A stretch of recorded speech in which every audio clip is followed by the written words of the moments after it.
Hi, everyone. Welcome. We'll be starting in just a minute.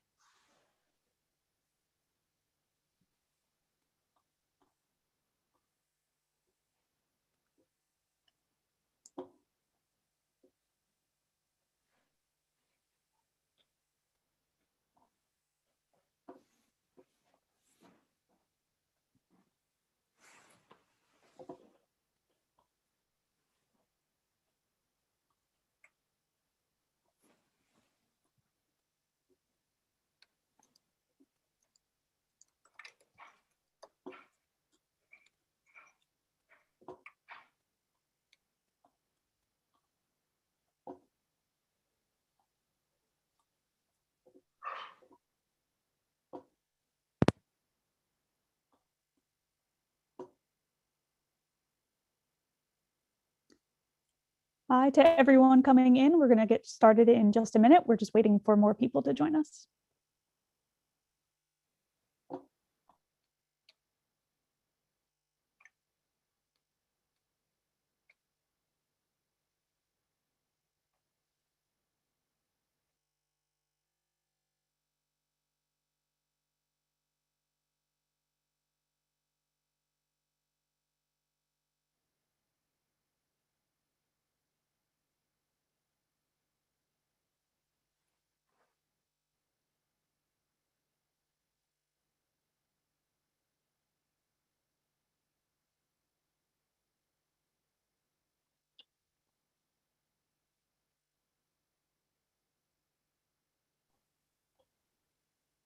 All right, I think let's get started. So good morning, afternoon, or evening, everyone. Welcome to the final session of The Turn, From Reactionary Populism to a Progressive Alternative with Professor Jeffrey Sachs and Roberto Mangabera-Unger. My name is Shannon Coburn. I'm an education manager with the SDG Academy, and I'm excited for this session titled From Now to an Alternative, The Missing Project. In our first session 2 weeks ago, we learned about the history of progressivism and looked at the dynamics that are shaping global politics and economics today. And then last week, we looked at these dynamics in depth in the context of the United States and Brazil in particular. And so this week, we come to the ultimate question of what do we do about this, and what is this alternative? What is our progressive alternative? So very excited for today's conversation. Before we get started, I just want to encourage everyone to please submit questions in the Q&A box, which you should see at the bottom of your screen. And to also remind you that you can find recordings of this session and all the sessions in this series in our SDG Academy library, which we'll post a link to in the chat. So keep an eye out for that. So we have a lot to cover today. Let's get started. Professor Sachs, let's go over to you. Shannon, thank you very much. Roberto, good morning. And to everybody, thank you for joining this series and this third session, which looks forward. We looked last week at the crisis that has enveloped both Brazil and the United States, but those crises that we examined characterized much of the world. Crises of broken politics, of populism, of high and rising inequality, now, of course, of growing environmental crises, of which I would add our COVID-19 pandemic that we're, of course, in the middle of confronting now. Today, we want to look forward. What is a way forward to achieve global goals, human objectives, a progressive alternative that gets us out of this growing crisis that is so widespread. And as in the first two talks, I will show some slides to help frame my view of the situation. So I will share my screen for all of you and start back at the beginning.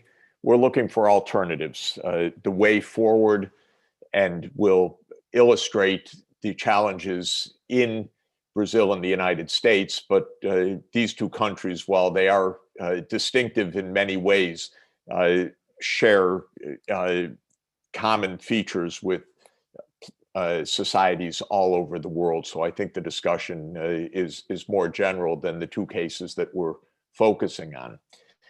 I'll state the goal towards mid-century, which is my frame of reference, roughly to 2050, the coming 30 years, perhaps 1 to 2 generations.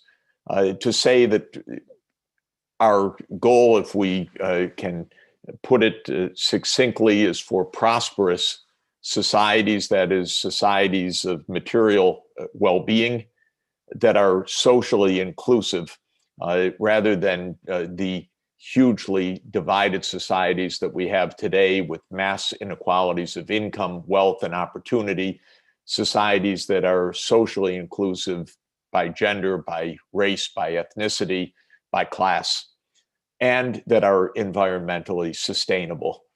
Because as we want to build a better future, we better keep our eye on a very practical reality, which is that we are in a profound environmental crisis that must be solved if we're going to solve sustainably any other social objective. The risks from climate change, loss of biodiversity, collapse of ecosystems, mega pollution, emerging diseases are so vast now because of the way that economic activity impinges on the Earth's ecosystems, that is an emergency baseline for action, aside from anything else that we desire. Well, I like to fly under the flag of sustainable development as the shorthand expression for societies that address these three objectives simultaneously: economic prosperity, social inclusion, and environmental sustainability.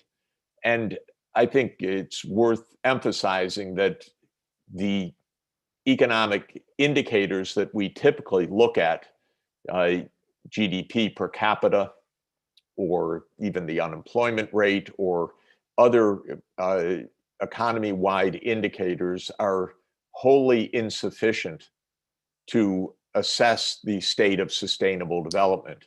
We can have, as we do in the United States, a very high gross domestic product per person, roughly $62,000 per person, one of the highest in the world.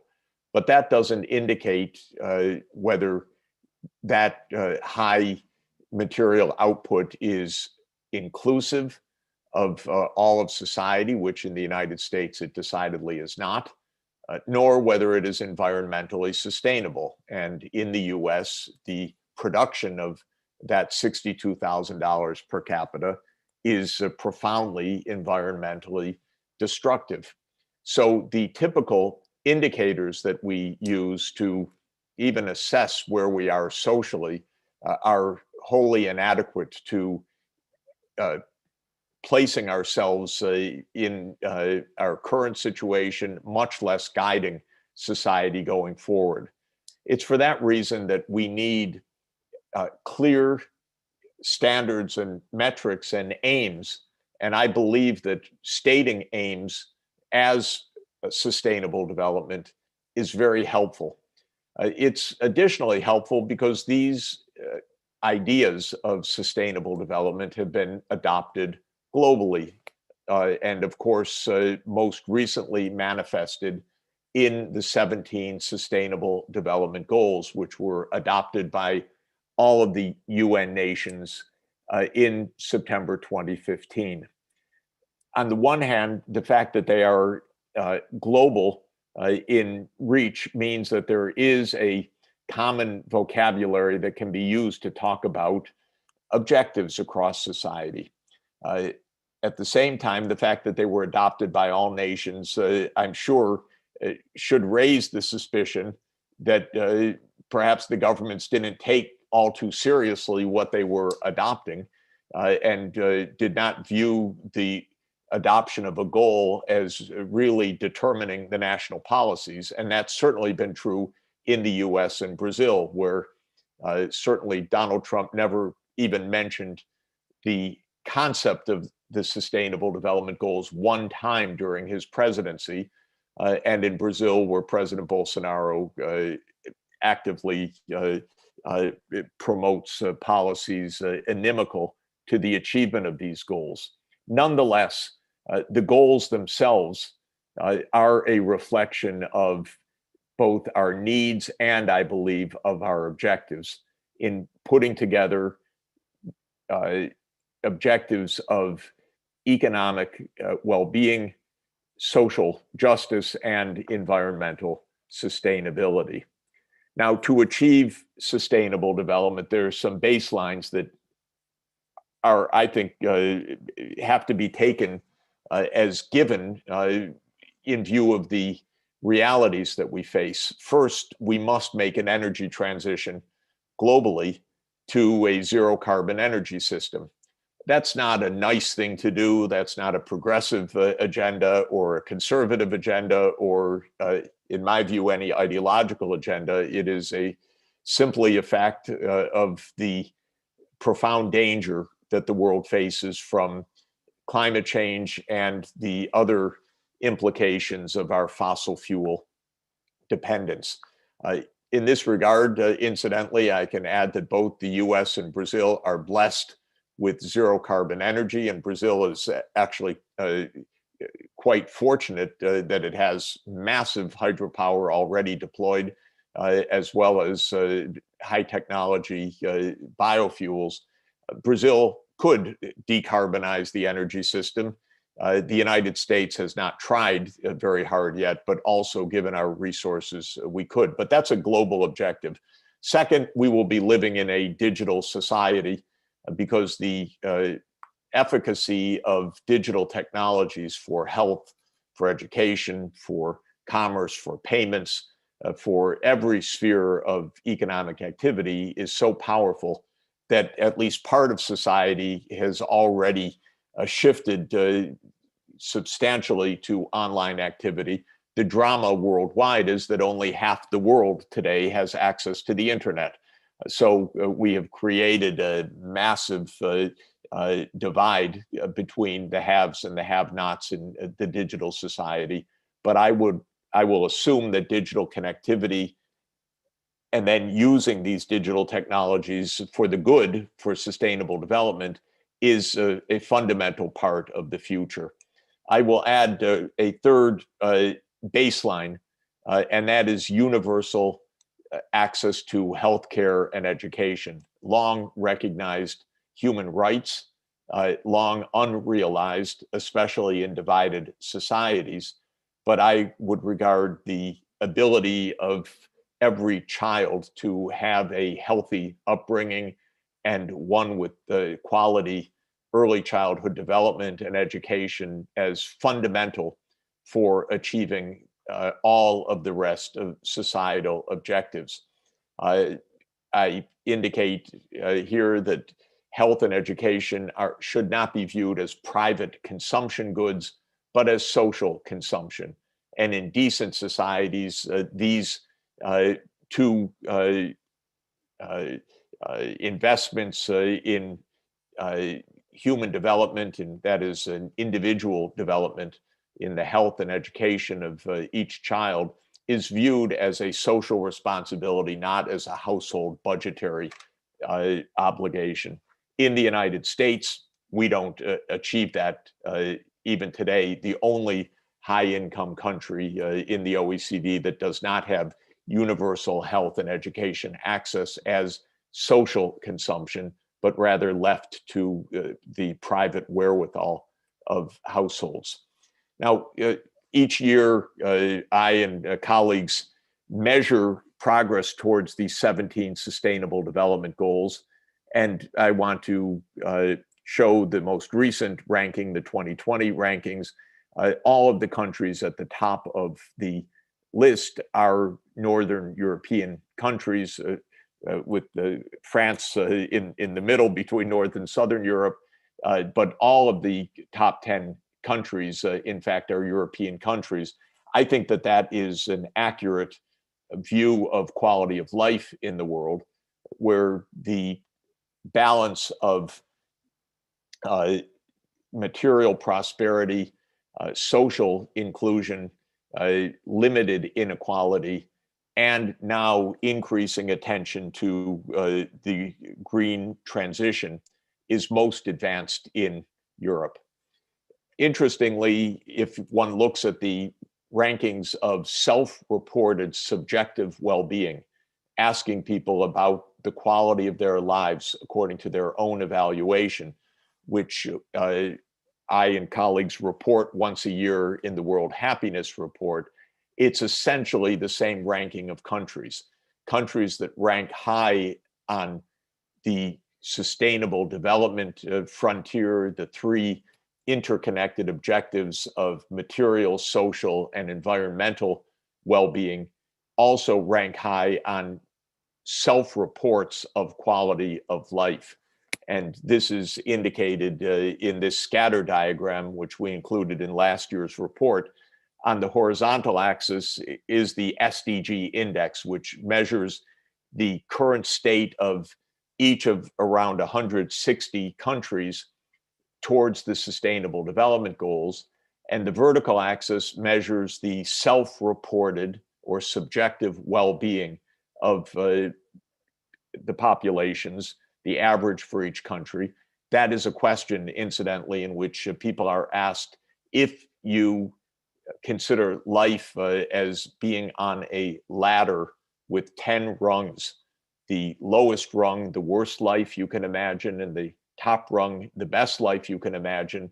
Of these 0 to 10 rungs, where is your life? And the point of this scatter diagram is that countries that are achieving sustainable development are also achieving higher subjective well-being, which I take seriously as an indicator of real well-being, as one of the best ways to know how people's lives are going, and that is to ask them and garner the information from that.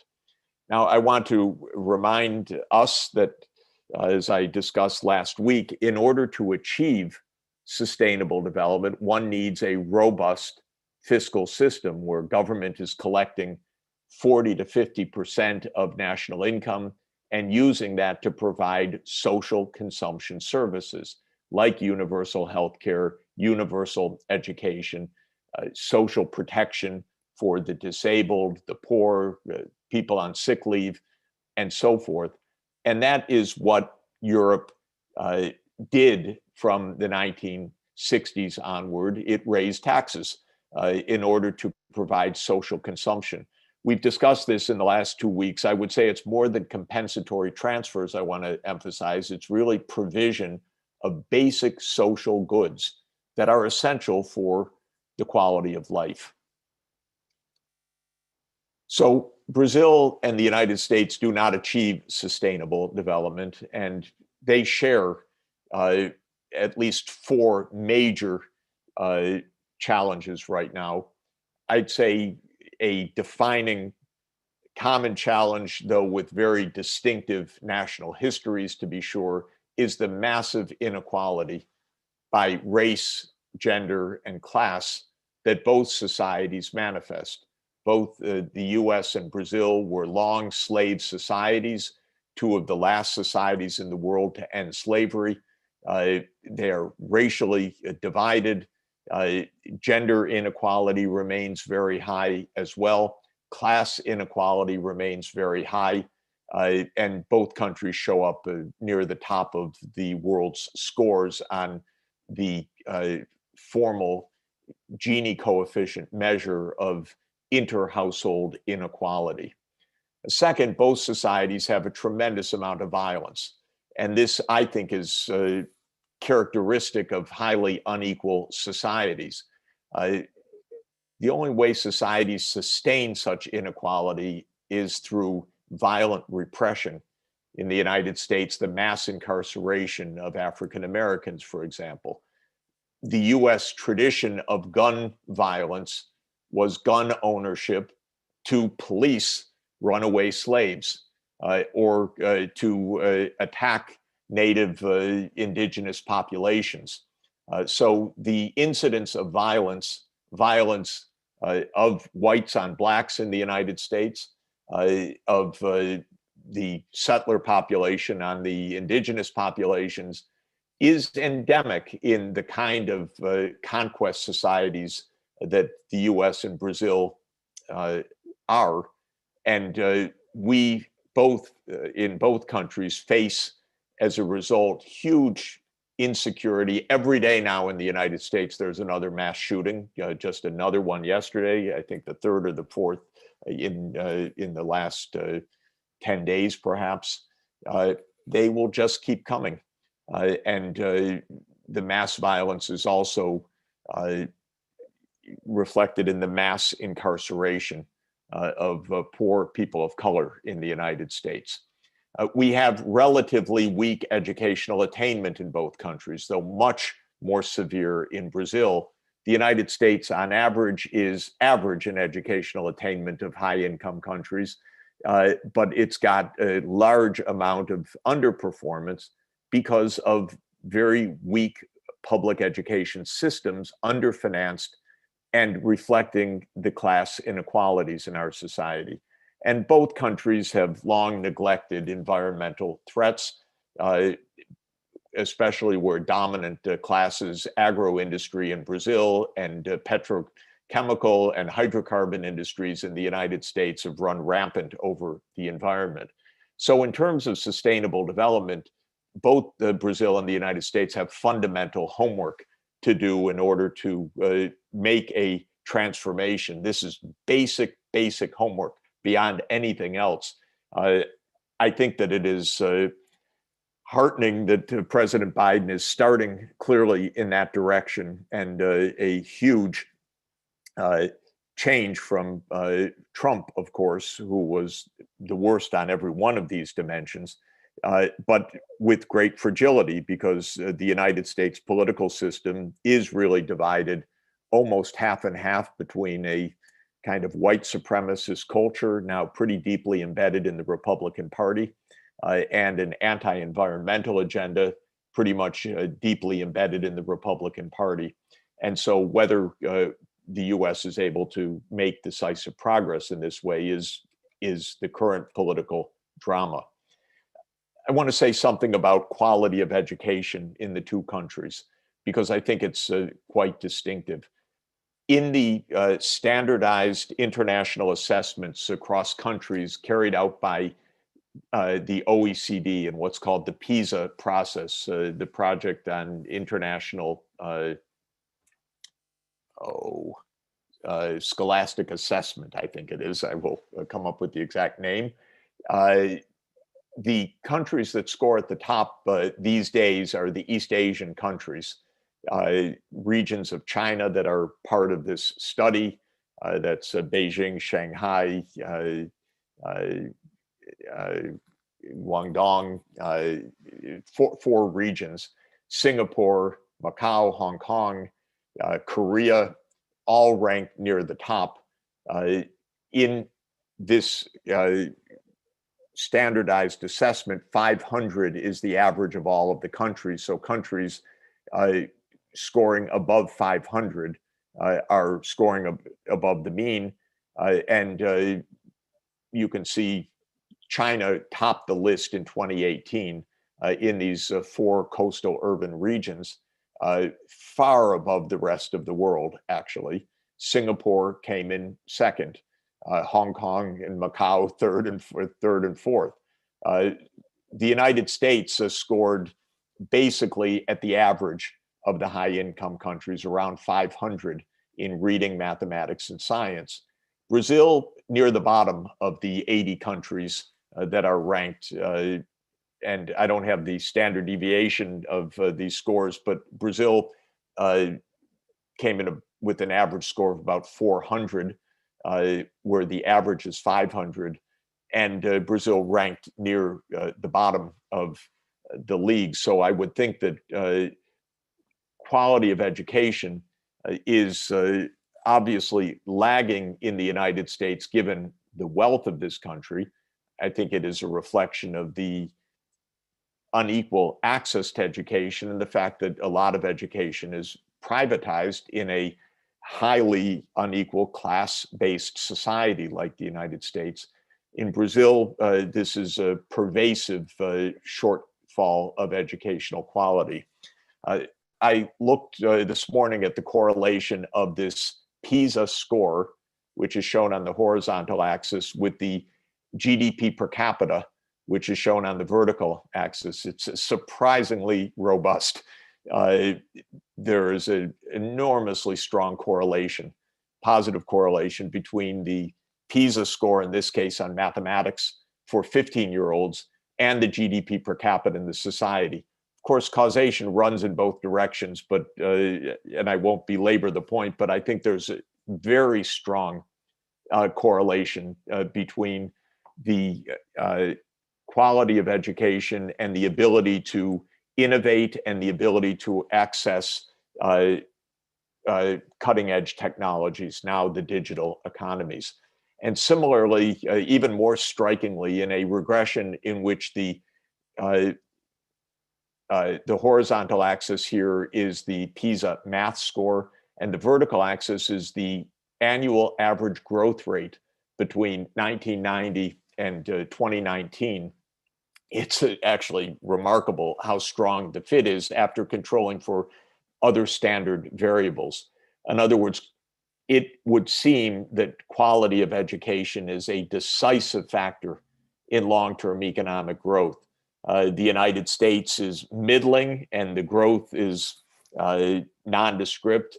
Brazil has had a 30 years of low economic growth and instability and very poor educational attainment. And I think that they are related. And the East Asian countries have had both the highest growth and outstanding educational attainment.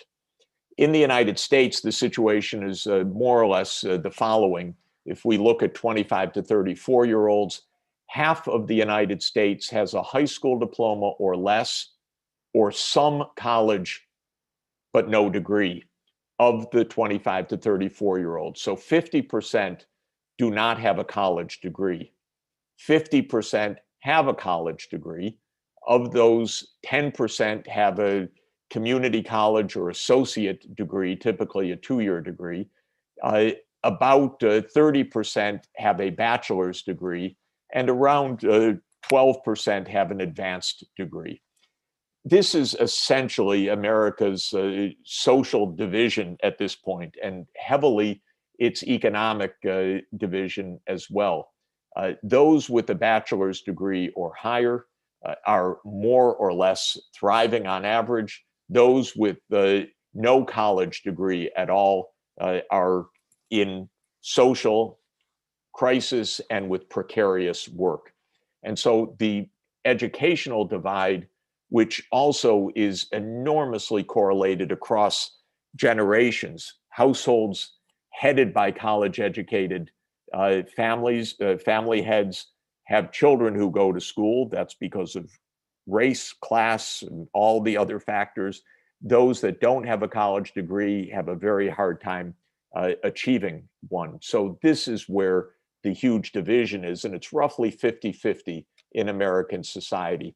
Let me finally turn to the question of the future of work and leisure and education for what? Because we are in a period in which obviously machines are doing more.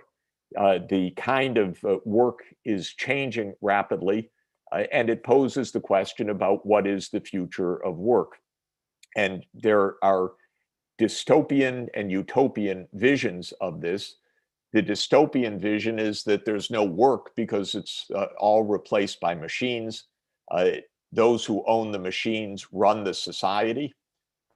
And one can imagine a world in which Bezos, Gates, Zuckerberg, Page and Brin of Amazon, Microsoft, and Google, already each of them with $100 billion or more personal wealth, end up dominating society, and the rest of society suffers from precarious work, including us, academics, because machine learning is writing papers, doing research, categorizing knowledge with pretty impressive capacity. The machine reads journal articles a lot faster than I do.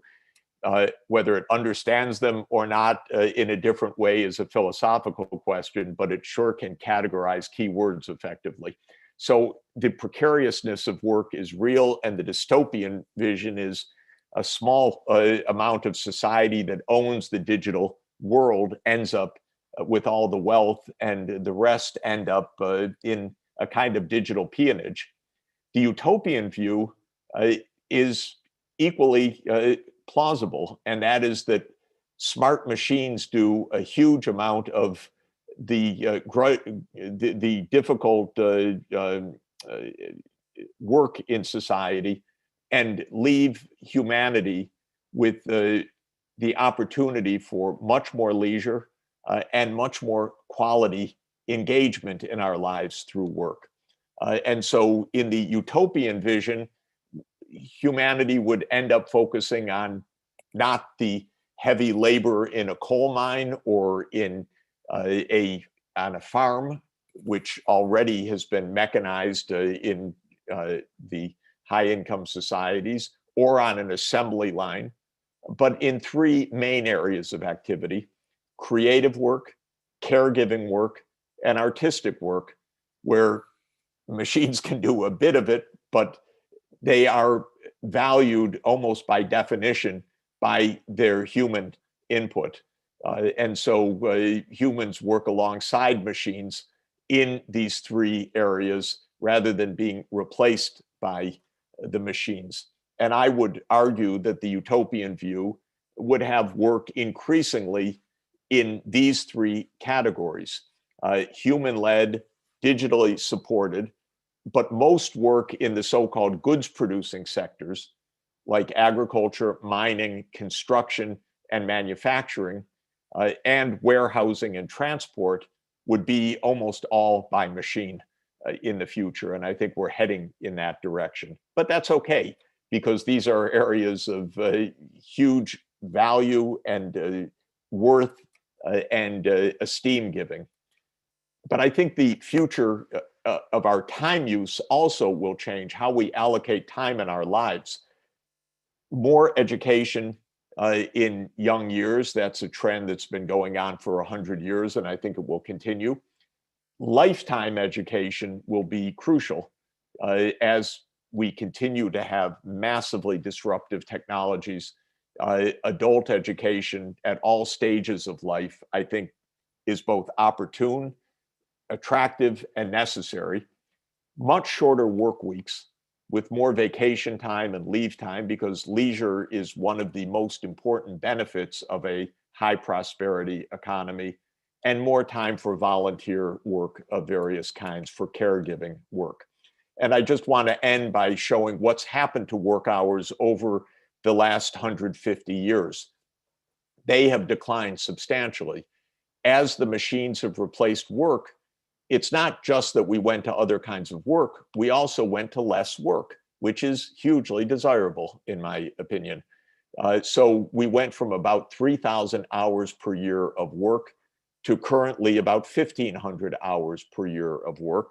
And we went from, maybe about 10 days of vacation time per year, now to between 20 and 40 days of vacation time per year. We also went from 6 or 7 day work days to 5 day work days or shorter. Roughly the transition from 1870 till today was 10 hours per day of work, 6 days a week, 50 weeks a year, or 3,000 hours per year. And we're currently at about 7 hours per day, 5 days per week, and only 48 weeks per year. So we've gone down by half. And in Europe, even a greater decline. What's the next transition? I think we will go down to about 6 hours per day of work, 4 days per week, and perhaps 10 weeks of vacation or leave time or adult education time per year, for about 1,000 hours per year. This will be one of the biggest benefits of the new high technology societies. I'll just end with a paper that we've mentioned in the last two sessions. Roberto and I don't see quite eye to eye on this paper, so maybe we'll talk about it. But John Maynard Keynes predicted the rise of leisure time and the challenge of what to do with that leisure time in the future. I think he's on track and actually described the challenge that we will face as he wrote this in 1930. And he predicted that as societies become more affluent, that the love of money as a possession, as distinguished from the love of money as a means to the enjoyments and reality of life, will be recognized for what it is, a somewhat disgusting morbidity, one of those semi-criminal, semi-pathological propensities in which one hands over with a shudder to the specialists in mental disease. So Keynes said, we're going to need a change of values, less money-oriented, less material-oriented. I say hurrah. I hope we get there soon. So let me turn it over to you, Roberto. Thank you, Jeff. The turn. The theme is a progressive alternative. And my thesis is that a progressive alternative exists. It's not easy to think about it or to argue about it, because we suffer in the contemporary world from a confusion about how to discuss alternatives, which we mentioned in the very first session. And I begin by once again evoking. If I propose something that's distant from what exists, you can say, that's very interesting, but it's utopian.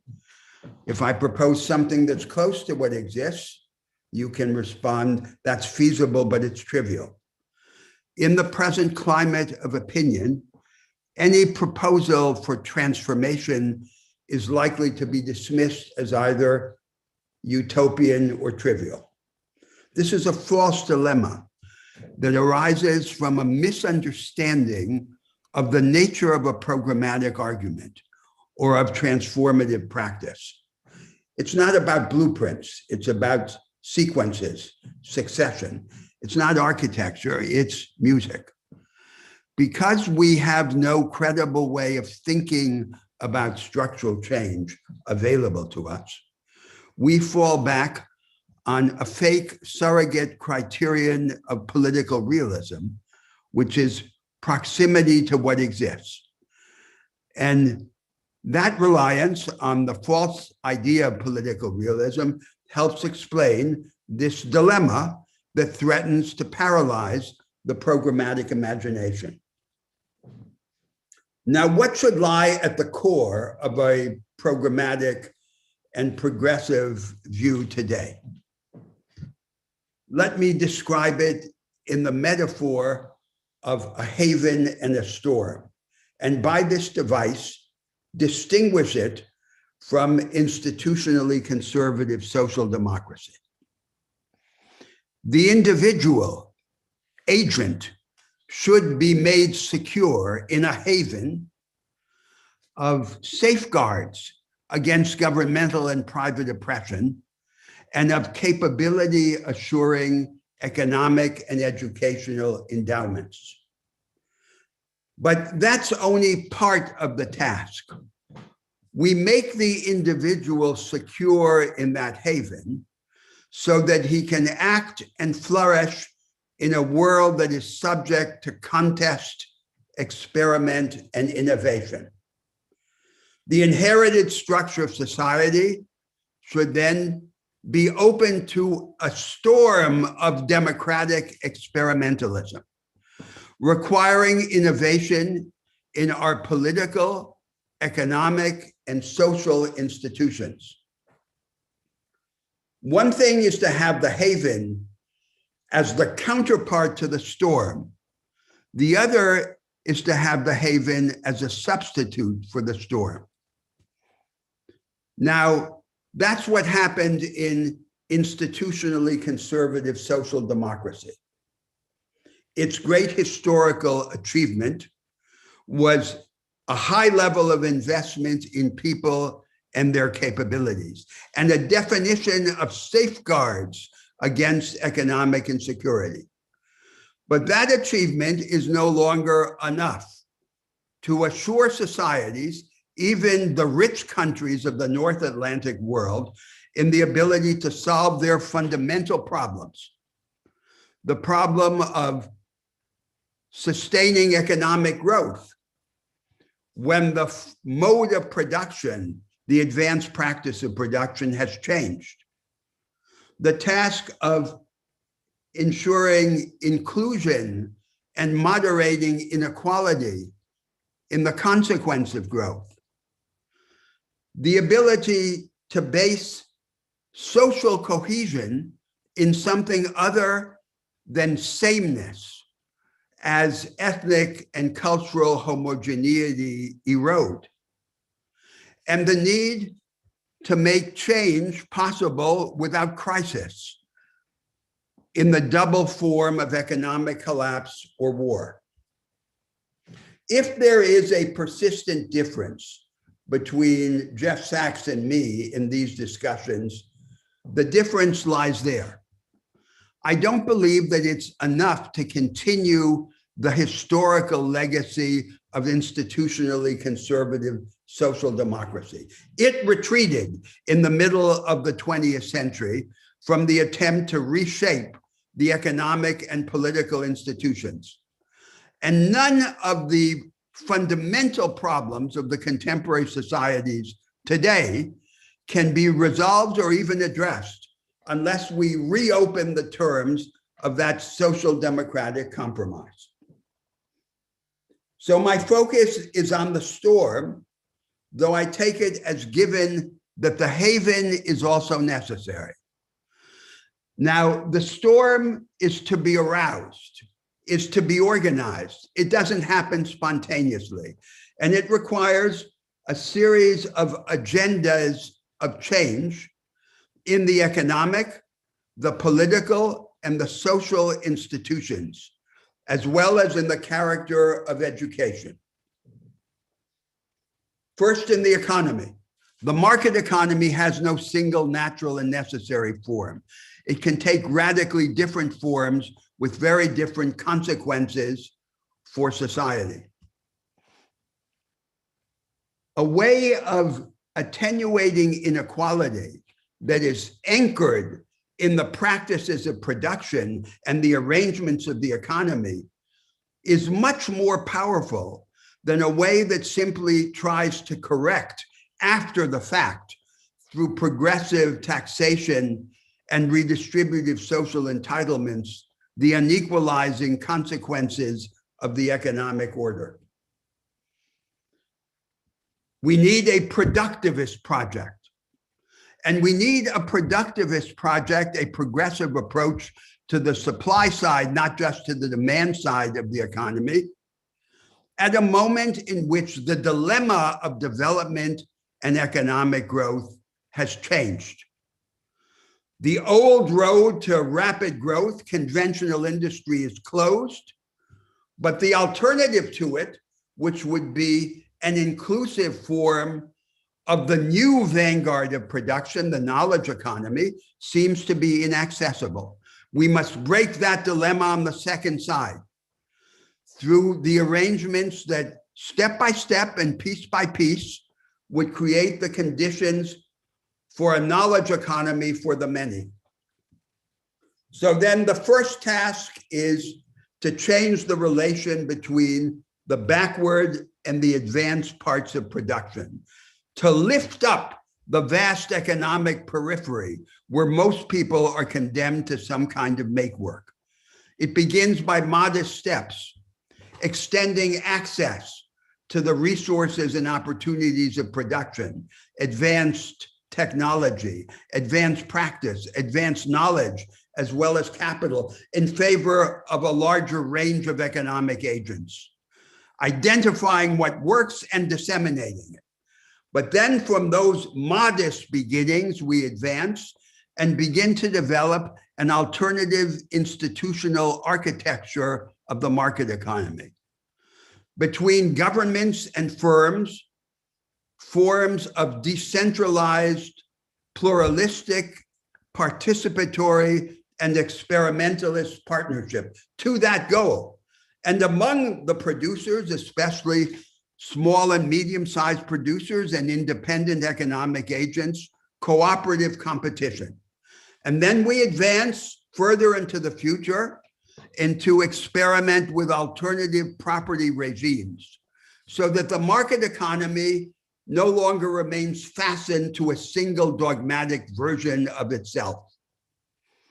This uplift of the vast economic periphery has to be accompanied by a change in the relation of labor to capital and in the relation of finance to production or the real economy. The immediate problem with respect to labor is the abandonment of an increasing part of the labor force in all the major economies of the world, rich and developing, to precarious, insecure employment. We need a new set of labor laws, a new regime to confront this reality that collective bargaining for the organized minority is no longer sufficient to establish. And then as we advance into the future, two long-term objectives. One long-term objective is to transform the relation of the worker to the machine. The machine should do everything that we have learned how to repeat so that the worker can be the anti-machine and work with the machine to do what the machine cannot. No human being should be condemned to do work that can be done by a machine. And the other related long-term objective is gradually to replace economically dependent wage labor as the predominant form of free work. It should give way, as the 19th century liberals and socialists wanted, to the higher forms of free work, self-employment and cooperation. But it can give way to them only if we resolve the problem which those liberals and socialists fail to solve, the problem of aggregation of resources at scale, thus the need for innovations in the property regime. Finance should not serve itself. It should be enlisted in the service of the productive agenda of society. The best way to make it less dangerous is to make it more useful.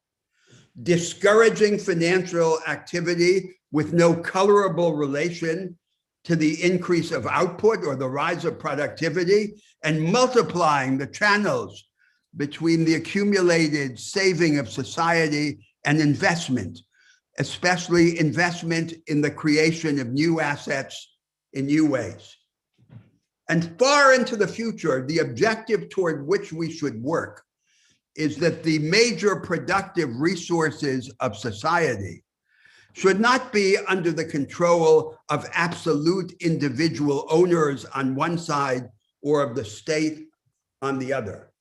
They should be vested in independent entities, in trusts independently managed and accountable, and establish a kind of rotating capital auction, and so that anyone who can assure those funds of the highest rate of return over time for those resources gets to use them temporarily and conditionally. Then we begin to have a democratized market order, step by step and piece by piece. The counterpart to democratizing the market is deepening democracy. All the democracies that exist in the world are flawed, low-energy democracies. All of them perpetuate the rule of the living by the dead and continue to make change depend on crisis.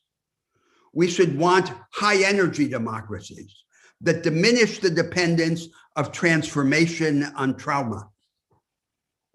The institutions that define a high-energy democracy are those that elevate the temperature of politics, the level of organized popular engagement in political life, that hasten the pace of politics by breaking impasse quickly, and that make possible an interplay between decisive initiative by central governments and radical devolution, so that under certain conditions, parts of a country can diverge from the predominant solutions and develop counter models of the national future.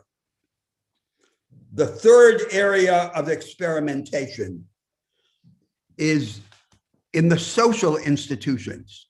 Civil society outside the state should be organized. A disorganized society cannot generate alternatives or act on them. And as the level of ethnic and cultural homogeneity diminishes in the contemporary societies, there has to be a basis for social cohesion different from sameness. The higher basis of social cohesion is the multiplication of forms of collective action, the many ways in which people can do things together. That's how they should unify. Now, that should happen in politics, it should happen in the economy, but it should happen also outside politics and outside the economy, in the internal life of civil society, in the organization of education, which should be cooperative, in the engagement of independent civil society, not for profit, in the provision of public services. The state assures everyone of a universal minimum, but then civil society joins the state in experimenting in the alternative ways of providing public services, the best way of enhancing their quality. And every citizen should have two positions in society: a position in the production system, but also a responsibility to help take care of other people outside the boundaries of the family under family selfishness at some part of his life or of his working year. The fourth area of innovation is education. Education is part of the haven, but it is also directly part of the storm. In countries that are large, unequal, and federal in structure, it is especially important to reconcile the local management of the schools with national standards of investment and quality. But more important yet is to innovate in the character of education. An education for agents, for rebels, for experimentalists. An education that accords priority to the analytic and synthetic capabilities of the mind, that allows the young to acquire those capabilities by dealing with content not in encyclopedic superficiality, but in selective depth. An education that is cooperative and repudiates the juxtaposition of authoritarianism and individualism in the classroom. And above all, an education that is dialectical and approaches every subject and every method from contrasting points of view, the only way to liberate the mind.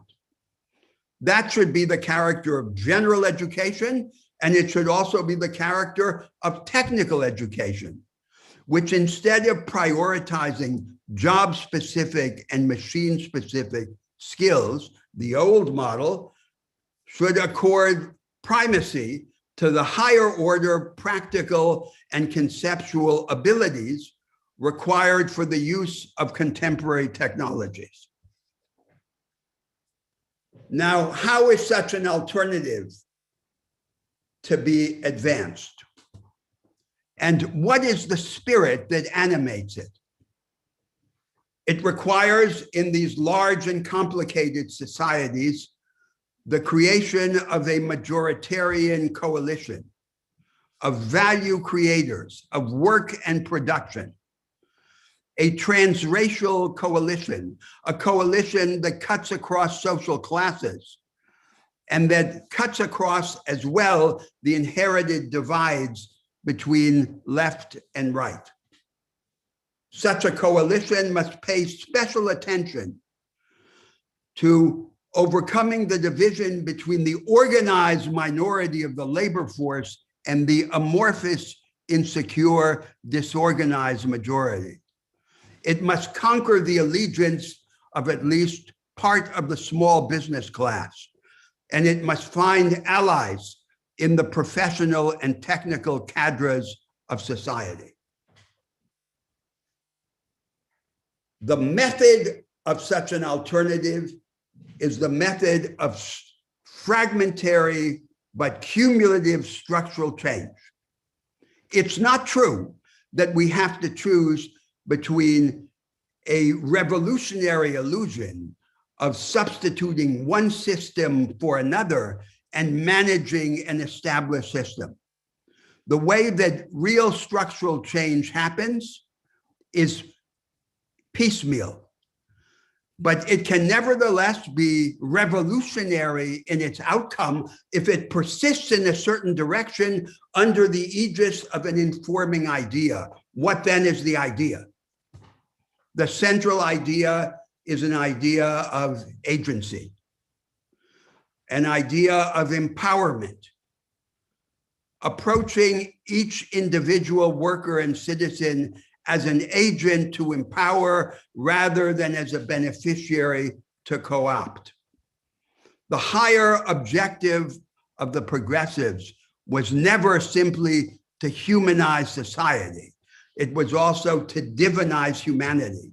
It was to allow us to ascend to a higher form of life with greater capability, with larger intensity, with broader scope. At the core of this conception of a progressive alternative lies a message that no power or dogma or empire in the world will be able to resist. Let's become bigger together. Jeff. Thank you very much. Thank you for many wonderful ideas. Let me make comments in the following areas. First, on the diagnosis, where we share and where we disagree, and then on the area of experimentation and how to bring it about. On the diagnosis,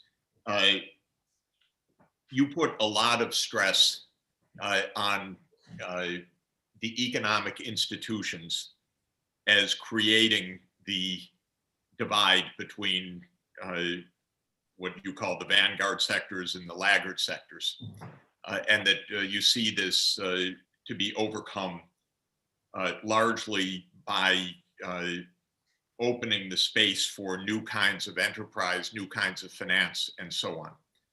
I tend to put the divide somewhat differently in my thinking. First, that the divides are deeply along race and class lines as sociological phenomena more than economic institutional phenomena. Of course, both are true, but the big divisions we find in US society are created not so much by the flaws in the economic institutions as by the intentionality of politics and of a class-based society as well as a race-based society.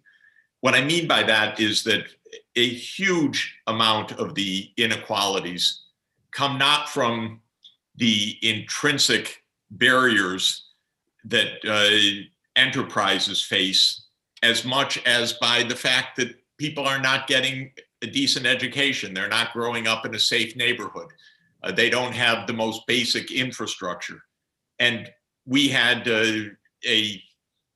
first a slave society, then an apartheid society, and still a brutal oligarchic and racist society in America through almost all of our history. And we're still trying to pick up the basic pieces from this. So I think that when we look at this question, there's a lot of intentionality in it, not intrinsic to not intrinsic to the nature of the economic institutions as much as to the nature of the political economy, as how they're governed, how public resources are used, whether taxes are collected or not, whether poor people are stuck into environmentally dangerous environments, and so on. The reason I think that this is important, this distinction, which may sound academic or not, is that I would put a lot of the focus on access to these empowering institutions, mainly education, a safe physical environment, and so forth, as absolutely the most central breakthrough possible for our societies. And I think that's true for Brazil as well. If a child does not get a good education now, they're not going to make it in the highly experimental world, no matter how much there's ability of new companies to form and so forth. The basic human empowerment will have been denied. And I think that that's a huge part of what's happening in society. And I emphasize that because that's how I view US politics. That's what I view the cleavages as. Will white people support taxation for people of color? The answer has been no for 200 years. It's the battle that we continue to face in this country. Will we have a safe environment, not only for rich households in comfortable neighborhoods, but from poor households living next to factories? So far, no, in the United States. So I see this as a political, class, and race issue to an important extent. Second, we really have a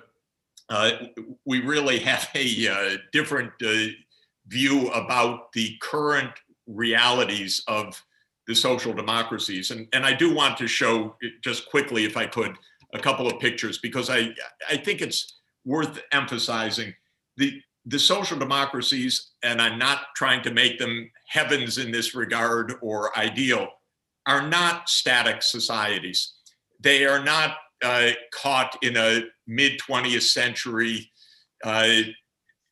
web. What they've actually done, which American right-wingers deny possible, is they've actually created both that sphere of protection and remained technologically dynamic. And that's precisely what the right-wingers in the United States deny is possible. They say, oh, yes, of course the US could do that, but then we would lose our dynamism, as if there's a fundamental trade-off between the dynamism and the protection of individuals, whereas I think, and you agree, that it's the opposite. But I want to stress that they've actually done that. And so let me just show you a picture in that regard. Hold on, if I could.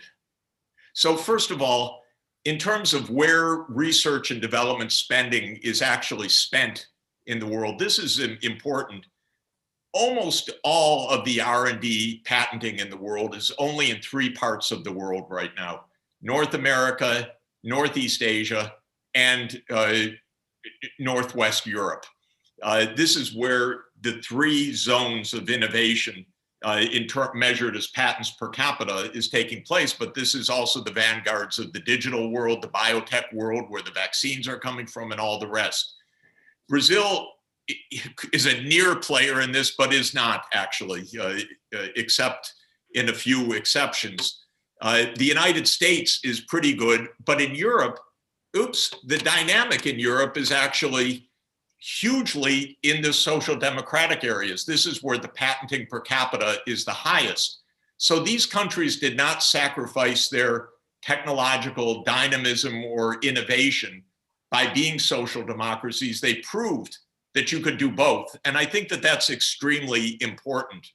In the United States context, by the way, of course, we have a huge geographical division in patenting and innovation.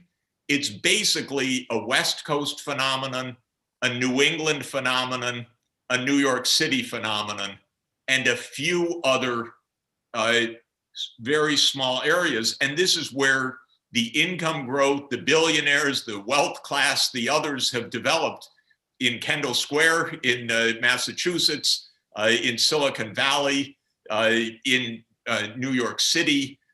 And I think that that's important because you and I agree about the need to democratize this. And then we should ask, what is it that makes these agglomerations so stark? And what are the failures where you have a whole US South that has very, very little innovation? The Deep South doesn't show up at all. And I would argue that that is the legacy of the anti-public goods racism that has characterized that region from the first days of slave-based society. So if one looks at where patents are being made worldwide, Denmark, Sweden, and Finland are ranking near the top of the world's list. In other words, no trade-off there. And I think I just want to underscore that there is something really to look at of how to combine that personal protection and the technological dynamism. On the second part of your discussion about experimentation, we agree on, I think, almost all of it, or I agree with you on almost all of it. We're going to have that opportunity for experimentation because we're in a very dynamic, disruptive period.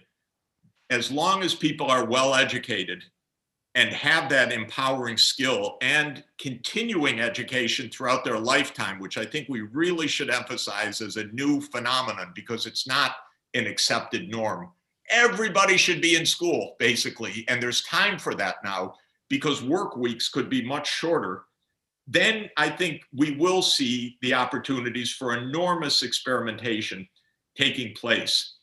The final point I want to make is that we do need some clarity and cleverness in the top down and the bottom up in this, because bottom up experimentation is essential, but top down is also essential. You mentioned national rules of educational quality, for example.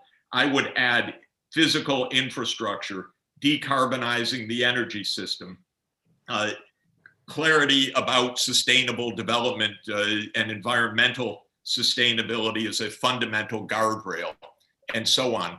This cannot happen merely from the bottom up, but within the context of infrastructure and global shared objectives, then experimentation from the bottom up will be hugely important because we're in a very disruptive, dynamic, and I think you think, very promising world.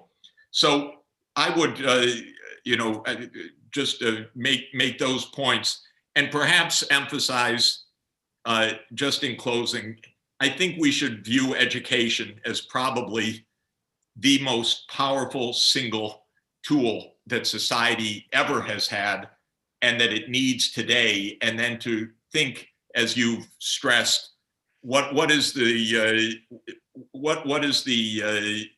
dynamic education of the 21st century and how should it be provided? Very good. So, Jeff, there's a great deal there, and I will make 3 remarks in response to you. So first, we do indeed disagree in our characterization of what is happening to institutionally conservative social democracy, as I'm calling it, in the North Atlantic world, including Northern Europe. My view is that it's been hollowed out. It's retreating to the last line of defense, these high social entitlements funded by the regressive taxation of consumption. And the dominant project of the enlightened part of the North Atlantic elites has become to reconcile the social protection of the Europeans with the economic flexibility of the Americans. Now, the question is that enough? And my claim is it's not enough. It's not enough even for them, much less for the rest of the world. And that brings me to my second remark, which is about the diagnosis. And let me try then to be as precise as possible in as short a time as possible. What are the problems which the established arrangements and this project of the enlightened elites fail to resolve adequately? So there are four problems that, to my mind, are paramount, in addition to the environmental one that you emphasized. So the first problem is it hasn't solved the problem of growth and of the rise of productivity. After the 30 glorious years following the Second World War, there is persistent slowdown in growth and in productivity. And how can that be in the midst of this revolution and of all of these patterns that you've described? A fundamental reason is the hierarchical segmentation in the economy. This is a little world, the world of the minority. And that segmentation, on the one hand, creates slowdown, and on the other hand, becomes a motor of enormous inequality, which little by little is overwhelming the dikes of institutionally conservative social democracy. The third problem, which this established system cannot resolve, is social cohesion. Money transfers organized by the state and universal entitlements are not enough to ensure the cohesion of a society. Money is an inadequate social cement, and its inadequacy becomes manifest as the level of ethnic, cultural, religious, social homogeneity increases. The only adequate basis for the cohesion of a society is people doing things together. And in the changed political and economic institutions and in social institutions outside the market and outside politics. The fourth problem, which this established system cannot resolve, is its dependence on crisis. So look at the Europe that you so much admire. The basic rhythm of European life in the 20th century was the Europeans woke up when they were at war, slaughtering one another, and then war produced change. And then back in peace, they drowned their sorrows in consumption and went back to sleep. And so this is the consequence of what I'm calling a low energy democracy that continues to need trauma to make transformation possible. We should be able to be awake when at peace. Now, that leads me to my third remark. Whenever there is an innovation in the world, a complex of innovations, like the knowledge economy, it's not just a bunch of gadgets, it's a set of practices. It's a different way of doing things and of thinking. The default way of doing it is to choose that version of the innovation that least disturbs the ruling interests and the dominant preconceptions. We could call that the path of least resistance. Today's insular knowledge economy is a typical example of the path of least resistance, because the potential of the transformation is radically underutilized, because the form that it has taken is the form that accommodates those interests and preconceptions. So transformative thought and transformative practice exist in the world to create an alternative to the path of least resistance. The path of least resistance is always the most probable outcome, but it is never the necessary outcome. And that's why we're here. Thank you. Let me make a couple quick comments, and then we'll turn to some questions. Probably we agree, I'm not sure. I don't believe that there is a problem of innovation in the world per se, or really a problem of growth. There's so much that is terribly measured, undermeasured. We don't even measure growth in services in any adequate way. But I think we agree in any event, I think, that the issue is not insufficient innovation if there is a problem of growth, but the way that that innovation spreads through the society. So it's more a question of segmentation, diffusion, and inequality than it is in the growth dynamics. I just want to put for the record, I think we're in an unprecedentedly rapid period of innovation, highly unequal, of course, diffusing less rapidly. But I don't view this as a growth crisis per se of secular stagnation or anything like that. And part of the problem is measurement. We literally don't measure technical advances in anything but what can be weighed. So that's the physical goods sector. And part of it is this problem of diffusion. We will agree to disagree on Northern Europe and watch intensely and with interest in the coming years, because I don't feel that that is the case. And for Europe as a whole, which is obviously a complex story, it's quite interesting to me that the European Union, which is very difficult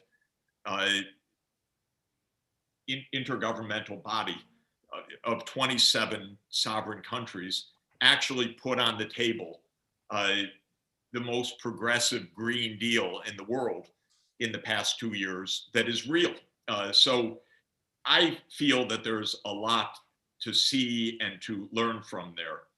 On the social cohesion side, I think your observation is great. And I would just add to it, it's people doing things together, and that's why we should shorten the work week, have more time for non-work activity, and understand that social cohesion, which I do think exists in Northern Europe, comes from 8 weeks of vacation time taken together with lots of social cohesion during that period. But the observation that if money is an inadequate social cement, then we should really see structurally that non-work time, voluntarism, vacation time, leisure time, adult education time, cultural activities are not just a nice thing, but are part of a progressive social order. And so we should take care to promote leisure and all that I'm calling leisure for exactly the purpose that you're saying. I like that idea very much. Well, let me stop there. Maybe Shannon will come in and. Yes, here I am. Good. So we are going to turn to some questions now. A lot of conversation happening in the Q&A, and Jeff, I'm going to take that comment about a 6-hour work week to heart. But I don't consider what we do work. That's part of the issue. I just consider it fun. So a lot of questions, a lot of different types of questions. I'm going to start off with what you were both of you were just saying about innovation and the most progressive forms of production and the ideas associated with it. Some questions here about brain drain and how our current system of migration and borders affects the transmission of these ideas and of these practices. I wonder if you could both comment on that. Maybe Jeff, start with you. Roberto, I think, why don't you start? Okay. No, why don't you, Jeff? Because I'm not sure that I understand the central. Well, I think one thing I would say is that we do face when it comes to technical innovations, as I said, there are only 3 parts of the world really undertaking most of the things that reach a formal patent. It's a very concentrated world. There's a huge, here is where I agree, Roberto, there's also by design a system of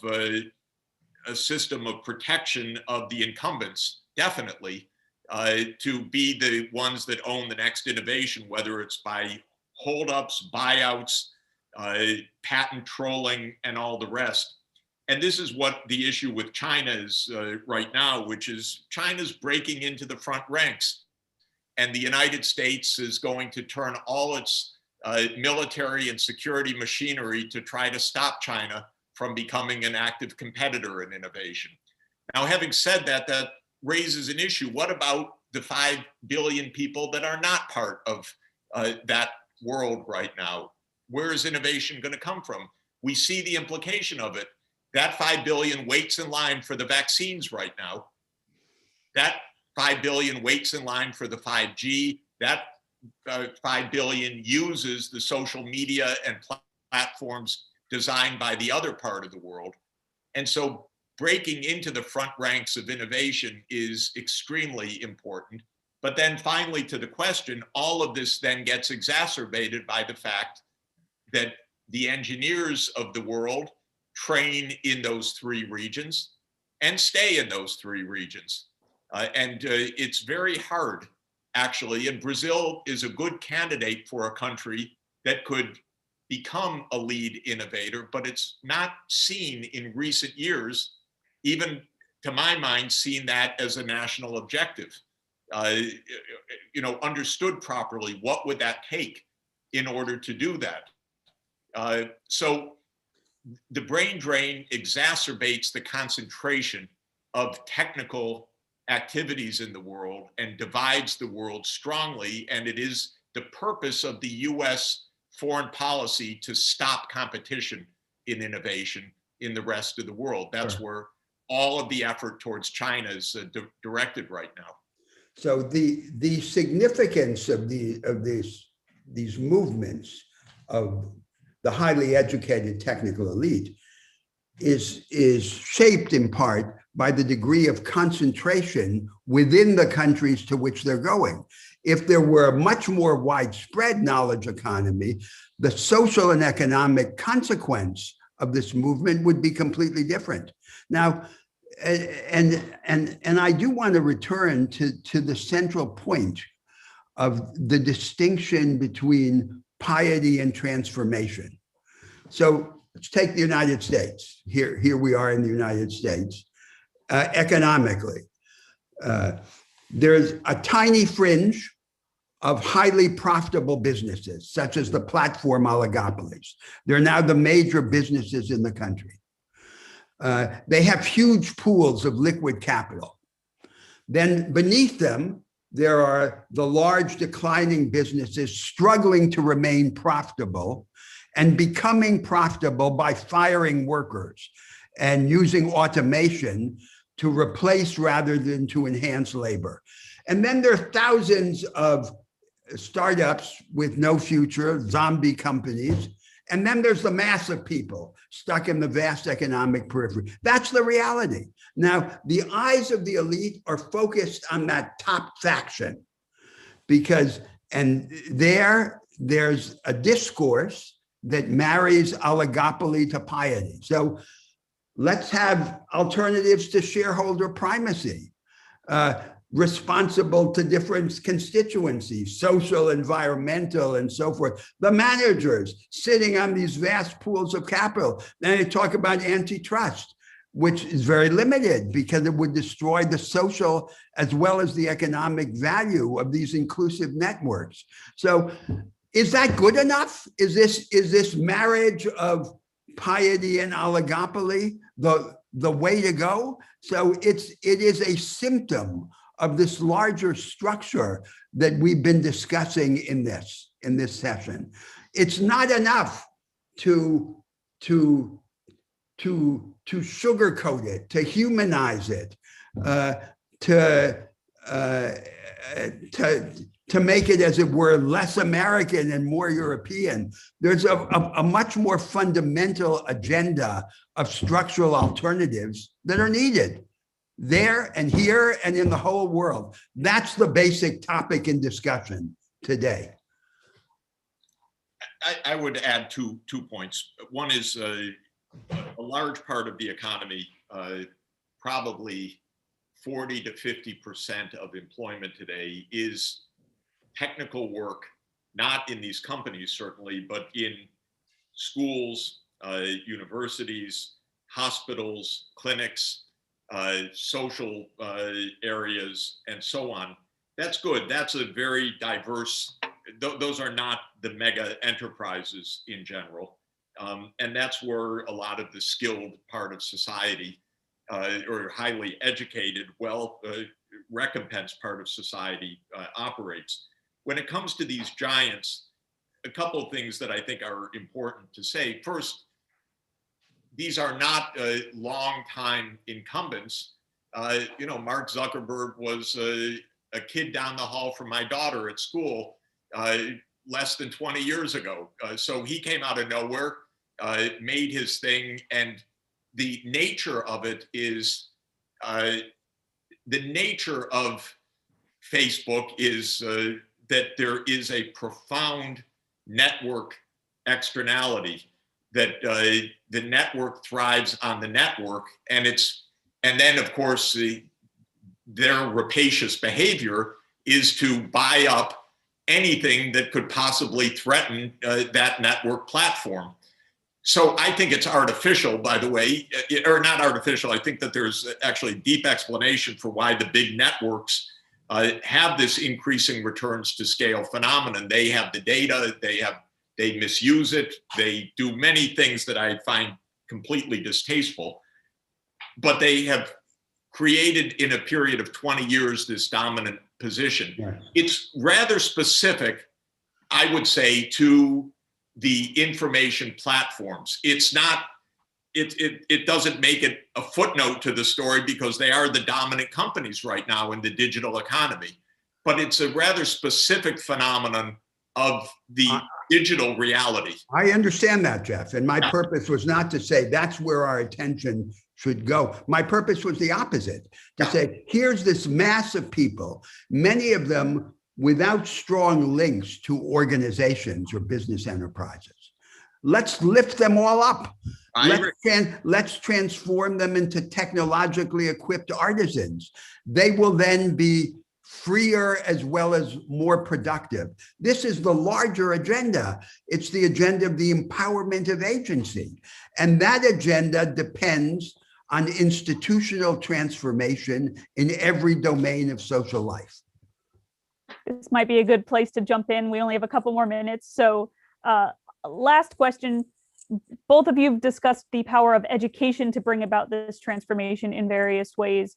But I think here you're seeing a little bit of a chicken and egg situation where you need to educate people to think innovatively, to have progressive values, but you also need a system that enables that, in a formal education system and other forms of education that change the system of education so that those are the things that people are learning.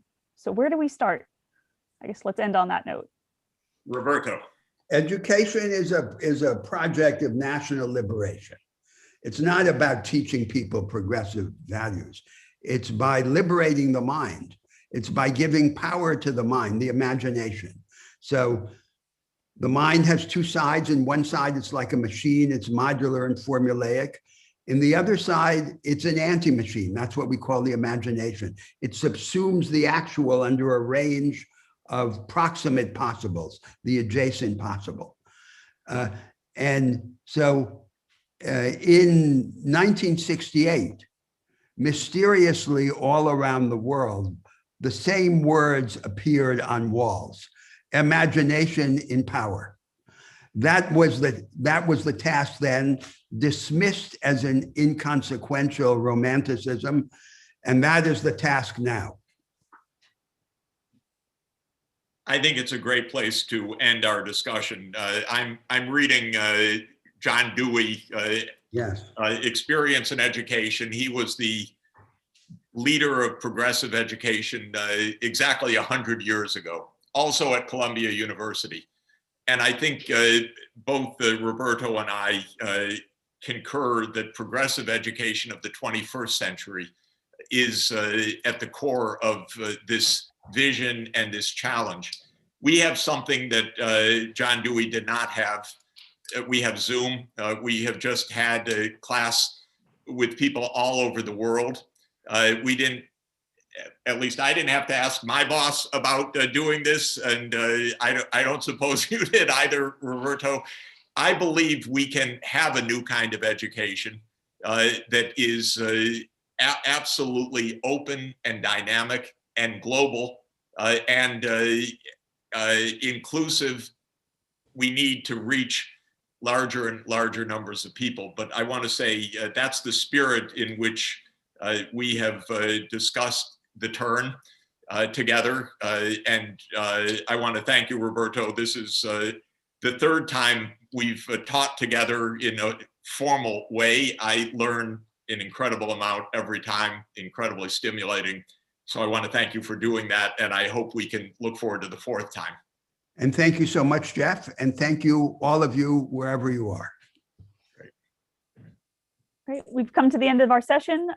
It's the end of the series, but as you said, by no means the end of this conversation about progressive alternatives. So we hope that all of you will continue to think about and talk about these topics.